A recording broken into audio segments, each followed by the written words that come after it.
নমস্কাৰ সকলোকে আমাৰ অন্য এটা ভিডিঅ'লৈ স্বাগতম জনালো মই হৈছো পবিত্ৰ বৰা আৰু আপোনালোকে চাই আছে ষ্টাডি উইথ পবিত্ৰ আমি ইণ্ডিয়ান জিকেৰ এটি সিৰিজ ষ্টাৰ্ট কৰিছো বহুতে কমেন্ট কৰি আছিল ইণ্ডিয়ান জিকেৰ কোৱেশ্চন লাগে যেটো বহুতে ইণ্ডিয়ান জিকেৰ কোৱেশ্চন সমূহ নিদিয়ে ইউটিউব চেনেল সমূহত গতিকে তাৰ এটা সিৰিজ লৈ আহিছো প্ৰায় 300টা কোৱেশ্চন লৈ আহিবলৈ চেষ্টা কৰিছো এইটো সিৰিজত আজি পাৰ্ট 1 গতিকে সকলোৱে চাব আমি ডিএমই আসাম পুলিশ এই সমূহ পৰীক্ষাৰ বাবে উপযোগী হোৱাকৈ কোৱেশ্চন সমূহ লৈ আহিছো গতিকে সকলো ভিডিওটো শেষলৈকে চাব যি সকলে আমাৰ চেনেলটো এতিয়াও সাবস্ক্ৰাইব কৰা নাই সেই সকলে চেনেলটো সাবস্ক্ৰাইব কৰি বন্ধু বান্ধৱীৰ সৈতে শেয়াৰ কৰি দিব আৰু আমাৰ এটি টেলিগ্ৰাম চেনেল আৰু হোৱাটছআপ যি গ্ৰুপ আছে তাত যি সকলে জয়েন হৈ লব বিচাৰে সকলো জয়েন হৈ লব পাৰিব ডেসক্ৰিপচনতে লিংকটো দিয়া আছে তেন্তে বেছি দেৰি নকৰি কোৱেশ্চন সমূহৰ মাজলৈ যাব বিচাৰিছো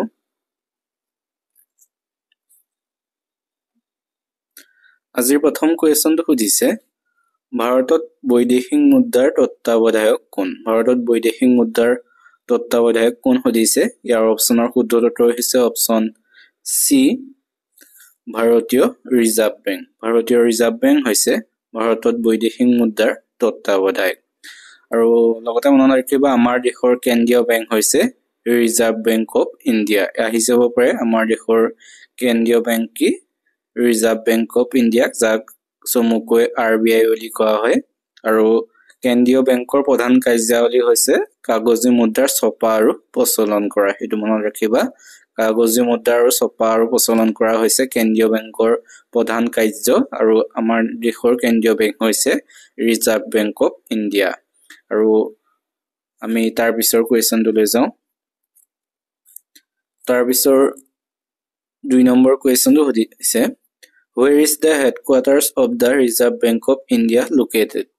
মানে ভাৰতীয় ৰিজাৰ্ভ বেংকৰ প্ৰধান কাৰ্যালয় ক'ত অৱস্থিত ভাৰতীয় ৰিজাৰ্ভ বেংকৰ প্ৰধান কাৰ্যালয় মুখ্য কাৰ্যালয় ক'ত আছে অপচনৰ ৰাইট এনসাৰটো হৈছে অপচন এ মুম্বাইত ভাৰতীয় ৰিজাৰ্ভ বেংকৰ যি হেডকোৱাৰ্টাৰ সেই হেডকোৱাৰ্টাৰ অৱস্থিত আৰু ভাৰতীয় ৰিজাৰ্ভ বেংক কেতিয়া প্ৰতিষ্ঠা হৈছিল 1935 চনত এটো মনত ৰাখিবা আমি তাৰ পিছৰ 3 নম্বৰ কোৱেশ্চনটো লৈ যাওঁ 3 নম্বৰ কোৱেশ্চনটো সুধিছে What is the full form of IMF যি IMF ৰ সম্পূৰ্ণ ৰূপ কি সুধিছে ফুল ফৰ্ম ইয়াৰ অপচনৰ ৰাইট এনসাৰটো হৈছে option B international monetary fund যাক কোৱা হয় আন্তঃৰাষ্ট্ৰীয় মুদ্ৰা নিধি IMF ৰ সম্পূৰ্ণ ৰূপ হৈছে এনে ধৰণৰ কোৱেশ্চন পৰীক্ষাত অহা দেখা গৈছে সম্পূৰ্ণ ফুল ফৰ্ম কি তেনে ধৰণৰ গতিকে তোমালোকে চাবা এনে ধৰণৰ কোৱেশ্চন সমূহ আৰু যি আন্তঃৰাষ্ট্ৰীয় মুদ্ৰা নিধিৰ মুখ্য কাৰ্যালয় ক'ত অহা দেখা যায় হেতু মনত ৰাখিবা ৱাশ্বিংটন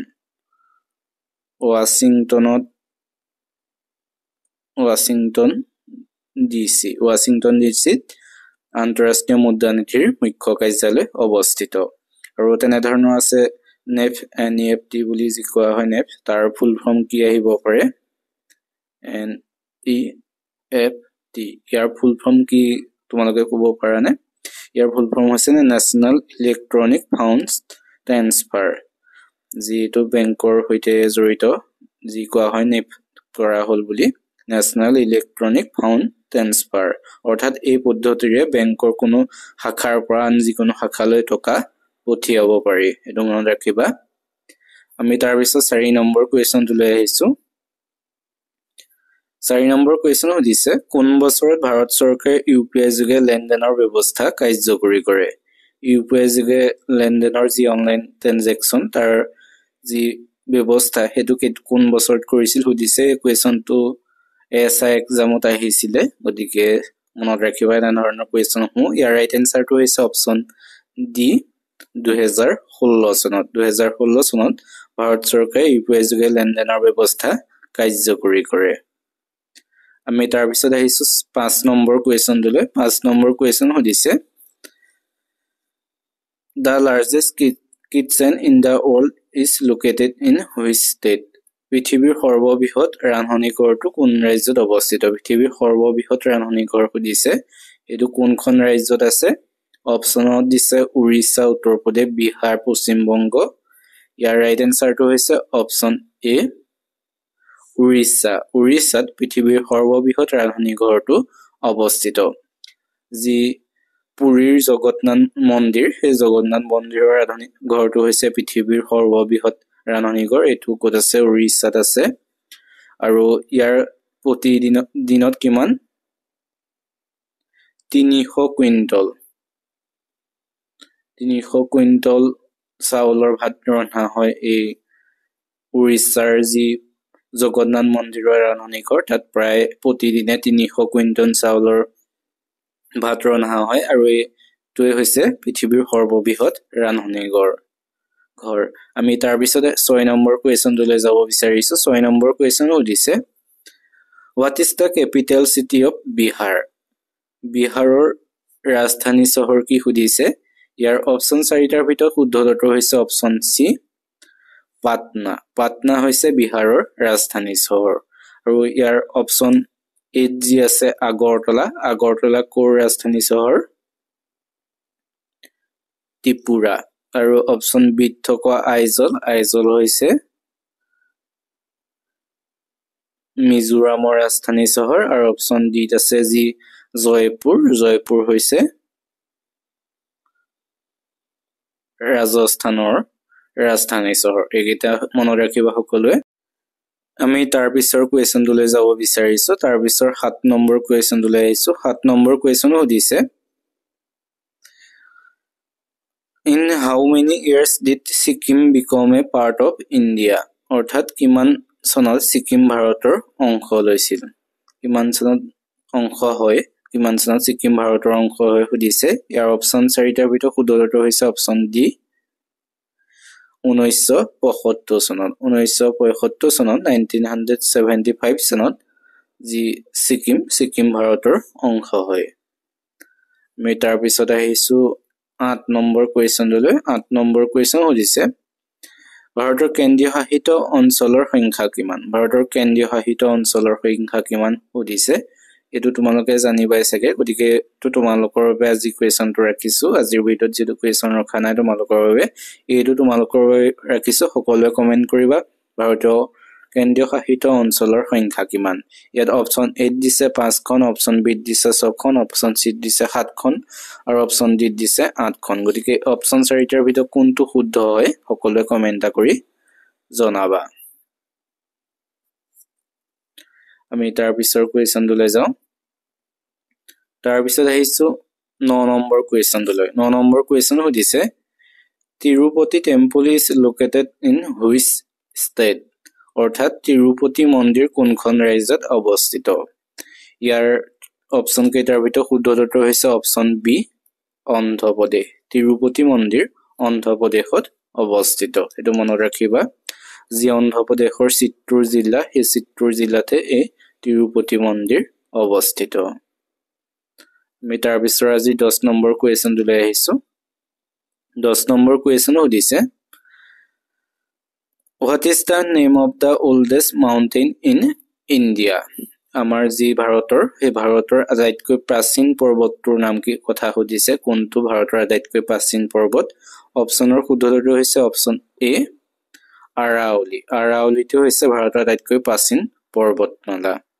আৰু এই যি আৰাৱলী ৰাজস্থানৰ মাজেৰে উত্তৰ পূবাকৈ প্ৰায় 400 কিলোমিটাৰ বিস্তৃত হৈ থকা পৰ্বতমালা। ই গুজৰাটৰ পালানপুৰ নামৰ স্থানৰ পৰা হাৰিয়ানালৈকে প্ৰসাৰিত। এইটো মনত ৰাখিবা। আৰু এই পৰ্বতৰ গড় উচ্চতা, আমি গড় উচ্চতা চাওঁ 400ৰ পৰা 600 মিটাৰ। সেইটো মনত ৰাখিবা। যি আৰাৱলী পৰ্বতৰ গড় উচ্চতা হৈছে 400ৰ পৰা 600 মিটাৰ। আমি তাৰ পিছৰ কুৱেশ্যনটোলৈ যাব বিচাৰিছো। তাৰ পিছৰ 11 নম্বৰ কুৱেশ্যন সুধিছে, Bhangra is folk dance of the which state? অৰ্থাৎ ভাংৰা কোন ৰাজ্যৰ লোকনৃত্য? ভাংৰা এইটো সকলোৱে জানিবাই চাগে। ইয়াৰ অপশ্যনৰ শুদ্ধ উত্তৰ হৈছে অপশ্যন এ পাঞ্জাৱ। পাঞ্জাৱৰ এটি লোকনৃত্য হৈছে কি?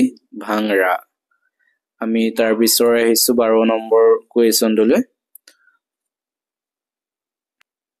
12 নম্বৰ কুৱেশ্যন সুধিছে পুংচুলাম কোন ৰাজ্যৰ এক বিশেষ নৃত্য Pungcholom is special dance from of which state কোনখন ৰাজ্যৰ এক বিশেষ নৃত্য পুংচুলাম ইয়াৰ অপচনৰ ৰাইট এনসাৰটো হৈছে অপচন সি মণিপুৰৰ বিশেষ নৃত্য হৈছে তাৰ পৰম্পৰাগত লোকনৃত্য পুংচুলাম আমি তাৰ পিছত যাব বিচাৰিছো 13 নম্বৰ কুৱেশ্যনটোলৈ 13 নম্বৰ কুৱেশ্যনটো সুধিছে which is the first Indian film to select for the Oscar অৰ্থাৎ অস্কাৰৰ বাবে নিৰ্বাচিত প্ৰথম ভাৰতীয় ছবি কোনখন অস্কাৰৰ বাবে নিৰ্বাচিত হৈছিল প্ৰথম ভাৰতীয় ছবি ইয়াৰ অপচনৰ ৰাইট এনসাৰটো হৈছে অপচন বি মাদাৰ ইণ্ডিয়া এই ছবিখন অস্কাৰৰ বাবে নিৰ্বাচিত হোৱা প্ৰথম ভাৰতীয় ছবি আমি তাৰ পিছত যাব বিচাৰিছো 14 নম্বৰ কুৱেশ্যনটোলৈ 14 নম্বৰ কুৱেশ্যন সুধিছে ডুৰান্ড কাপ কোন খেলৰ সৈতে জড়িত ডুৰান্ড কাপ কোনবিধ খেলৰ সৈতে জড়িত অপচন 4টাৰ ভিতৰত শুদ্ধটো হৈছে option B football Durand Cup football খেলৰ সৈতে জড়িত তোমালোকে আজি ভিডিওটো চাই কেনেকুৱা পাইছা সকলো কমেন্ট কৰি জনাবা যদি ভাল পাইছা তেনেহলে চেনেলটো সাবস্ক্ৰাইব কৰি বন্ধু বান্ধৱীৰ সৈতে শেয়াৰ কৰি দিবা তাৰ পিছত আহিছে 15 নম্বৰ কুৱেশ্যনটোলৈ 15 নম্বৰ কুৱেশ্যন সুধিছে which community celebrate the Wangala festival Wangala উৎসৱ কোনটো জনগোষ্ঠীয়ে পালন কৰে ইয়াৰ অপচন কেইটাৰ ভিতৰত ৰাইট এনসাৰ হৈছে অপচন এ গাৰোসকলে এই যি Wangala ফেষ্টিভেলটো কি কৰে পালন কৰে আমি তাৰ পিছৰ কুৱেশ্যনটোলৈ যাব বিচাৰিছো তাৰ পিছৰ 16 নম্বৰ কুৱেশ্যন সুধিছে What is the name of the Indian first national park? ভাৰতৰ প্ৰথমখন ৰাষ্ট্ৰীয় উদ্যানৰ নাম কি? কোনখন ভাৰতৰ প্ৰথমখন ৰাষ্ট্ৰীয় উদ্যান? ৰাইট এনসাৰটো হৈছে অপচন সি কৰবেট ৰাষ্ট্ৰীয় উদ্যান জিম কৰবেট ৰাষ্ট্ৰীয় উদ্যানখন হৈছে ভাৰতৰ প্ৰথমখন ৰাষ্ট্ৰীয় উদ্যান আমি তাৰ পিছত 17 নম্বৰ কুৱেশ্যনলৈ আহিছো ভাৰতত কেতিয়া প্ৰথম খাৰুৱা তেলৰ সন্ধান পোৱা গৈছিল ভাৰতত খাৰুৱা তেলৰ সন্ধান প্ৰথম কেতিয়া পোৱা গৈছিল অপচনৰ ৰাইট এনসাৰটো হৈছে অপচন ডি 1889 চনত 1889 চনত ভাৰতত প্ৰথম খাৰুৱা তেলৰ সন্ধান পোৱা গৈছিল আমি তাৰ পিছত 18 নম্বৰ কুৱেশ্যনলৈ আহিছো 18 নম্বৰ কুৱেশ্যন সুধিছে ব্ৰহ্মপুত্ৰক বাংলাদেশত কি নামেৰে জনা যায় what name is the Brahmaputra known in Bangladesh গতিকে কি নামেৰে বাংলাদেশত ব্ৰহ্মপুত্ৰক জনা যায় ইয়াৰ অপচনৰ ৰাইট এনসাৰটো হৈছে অপচন বি যমুনা ব্ৰহ্মপুত্ৰক বাংলাদেশত যমুনা নামেৰে জনা যায় যেতিয়া অসম পাৰ হৈ ব্ৰহ্মপুত্ৰ বাংলাদেশত প্ৰৱেশ কৰিছে তাত এটা সৰু সুতিৰ নাম ব্ৰহ্মপুত্ৰ বুলি জনা যায় কিন্তু যিটো মূল সুতি সেই মূল সুতিটো কোৱা হয় যমুনা বুলি এটো মনত ৰাখিবা ব্ৰহ্মপুত্ৰ বাংলাদেশত যমুনা নামেৰে যায় আৰু গংগা ইয়াত যোগ হোৱাৰ পিছত সেই নদীৰ নাম কি হয় পদ্মা হয় গংগা যোগ হোৱাৰ পিছত সেই নাম পদ্মা কিন্তু ব্ৰহ্মপুত্ৰ বাংলাদেশত জনা যায় যমুনা নামেৰে মনত ৰাখিবা আমি তাৰ পিছত 19 নম্বৰ কুৱেশ্যনলৈ আহিছো 19 নম্বৰ কুৱেশ্যন সুধিছে ভাৰতৰ দৈৰ্ঘ্যতম পৰ্বত শ্ৰেণীৰ নাম কি ভাৰতৰ দৈৰ্ঘ্যতম পৰ্বত শ্ৰেণীটোৰ নাম কি ৰাইট এনসাৰ অপচন এ হিমালয় হৈছে ভাৰতৰ দীৰ্ঘতম পৰ্বত শ্ৰেণী ইয়াৰ যি গড় উচ্চতা হৈছে 6091 মিটাৰ এটো মনত ৰাখিবা 6091 মিটাৰ হৈছে ইয়াৰ গড় উচ্চতা আৰু পূবা পশ্চিমকৈ হিমালয় পৰ্বত প্ৰায় 2415 কিলোমিটাৰ আৰু গড় প্ৰস্থ 240 ৰ পৰা 400 কিলোমিটাৰ এটো মনত ৰাখিবা আমি তাৰ পিছৰ 20 নম্বৰ কুৱেশ্যনলৈ আহিছো 20 নম্বৰ কুৱেশ্যন সুধিছে জৱাহৰলাল নেহৰুৰ সমাধিস্থলক কি বুলি জনা যায় সুধিছে ইয়াৰ ৰাইট এনসাৰটো হৈছে অপচন বি শান্তিবন যি জৱাহৰলাল নেহৰু তেখেতৰ সমাধিস্থলক শান্তিবন বুলি জনা যায় তোমালোকক এই যি ইণ্ডিয়ান জিকেৰ যিটো সিৰিজ ষ্টাৰ্ট কৰিছো হেতু তোমালোকক সেকেন্ড পাৰ্টটো লাগে নে নাই সকলোৱে কমেন্ট কৰিবা এটো যদি অলপ সকলোৱে ভাল পায় কমেন্ট কৰে নিশ্চয় আমি দ্বিতীয় পাৰ্টটো সোনকালে আনিবলৈ চেষ্টা কৰিম গতিকে সকলোৱে এটা কমেন্ট কৰিবা আৰু ভিডিওটো লগৰখিনিৰ মাজত শ্বেয়াৰ কৰি দিবা আমি তাৰ পিছত 21 নম্বৰ কুৱেশ্যন লৈ আহিছো 21 টো দিছে হু ৰোট আইনি আকবৰী আইনি আকবৰীখন কাৰ ৰচনা কোনে লিখিছিল ইয়াৰ ৰাইট এনসাৰটো হৈছে অপচন ডি আবুল ফজলে লিখিছিলে আইনি আকবৰী আমি তাৰ পিছত আহিছো 22 নম্বৰ কুৱেশ্যনটো লৈ 22 টো দিছে হু ৰোট আনন্দমঠখন কোনে লিখিছিল ইয়াৰ অপচন দিছে বঙ্কিম চন্দ্ৰ চেটাৰ্জী ৰবীন্দ্ৰনাথ ঠাকুৰ কালিদাস আবুল ফজল গতিকে এই অপচন কেইটাৰ ভিতৰত ৰাইট এনসাৰটো হ'ব কি অপচন এ যি বঙ্কিম চন্দ্ৰ চেটাৰ্জী তেখেতে লিখিছিলে আনন্দমঠ এইকেইটাই আছিল আজিৰ কুৱেশ্যন আজিৰ যি আমি 22টা কুৱেশ্যন আনিলো 22টা কুৱেশ্যনৰ ভিতৰত তোমালোকে কিমানটা কৰিব পাৰিছা সকলো কমেন্ট কৰি জনাবা যদি ভিডিওটো ভাল পাইছা তেনেহলে চেনেল সাবস্ক্ৰাইব কৰি ভিডিওটো লাইক কৰি বন্ধু বান্ধৱীৰ সৈতে শেয়াৰ কৰি দিবা তেন্তে আজিলৈ ভিডিওটো ইমানে ধন্যবাদ